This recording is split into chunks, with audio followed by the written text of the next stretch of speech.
Hello, and thank you for joining me today. My name is Bonnie Everidge.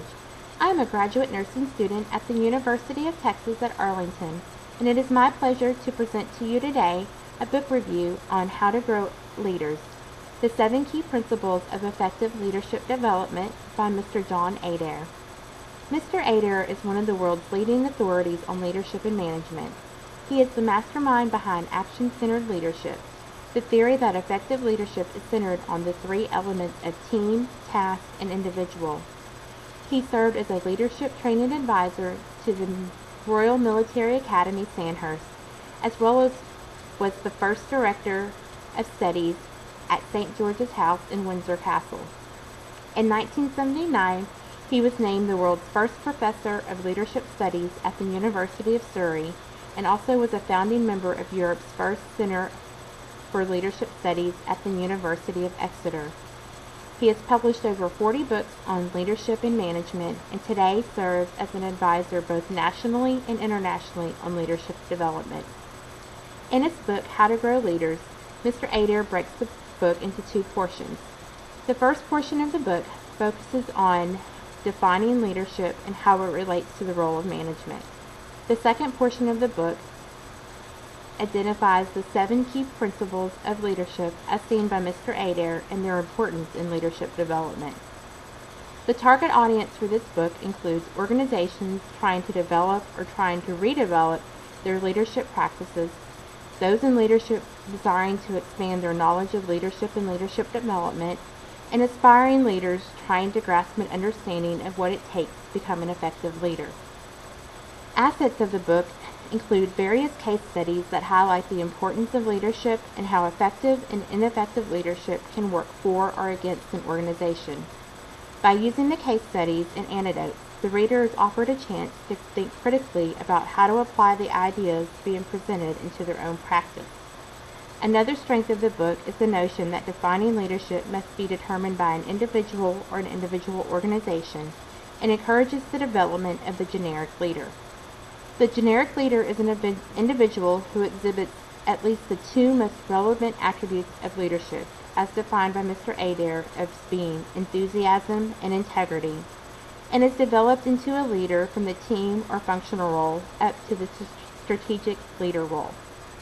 Mr. Adair also emphasizes the mentoring of strong leaders at the root level of the organization in order to establish a plentiful pipeline of leaders to lead the organization into the future. While I believe Mr. Adair did a commendable job of portraying the history and key principles of leadership development, there were some areas of the book that could be improved upon. Foremost, many of the excerpts from the work were about the military, and if you are not interested in the military, it could leave you a bit lost. Secondly, the book was published in 2005. However, many of the stories reflected upon were from 1980 or earlier. Leadership research has come a long way, and I believe updated material should be included. Mr. Adair also makes several references throughout the book about his earlier publications that he does not enhance upon, and if the reader has not read these works, they may be lost. Lastly, the book is a bit lengthy and could be shortened by removing many of the outdated excerpts and quotes that oftentimes seem to be repeated. However, I do contend that the objectives of the book were achieved. Through the use of historical accounts, although confusing at times, Mr. Adair was able to provide a framework for the definition of leadership in a generic sense, and how that definition can be enhanced upon by individuals or organizations to establish their own vision of leadership. Through the book, Mr. Adair was also able to showcase how management and leadership differed, and how great the need was for leadership in the organization, not just management, by stressing how intertwined the qualities, group or functional, and situational approaches to leadership are.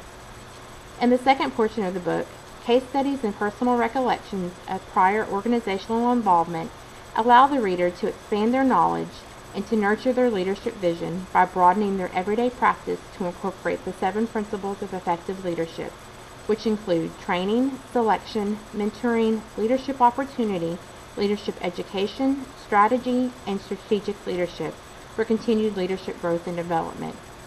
I would highly recommend this book to organizational leaders that are looking to reevaluate their current leadership development programs, or even to begin work on a leadership development program if one is not in practice. I would also recommend this book to aspiring leaders as a blueprint of what they can do to enhance their own leadership skills and how they can look to their employers to aid in their leadership development. At this time, I would like to extend the opportunity to email questions to me at bonnie.average@mavs.uta.edu. I would like to thank you for your time and attention, and best wishes to you as you continue down your own leadership journey.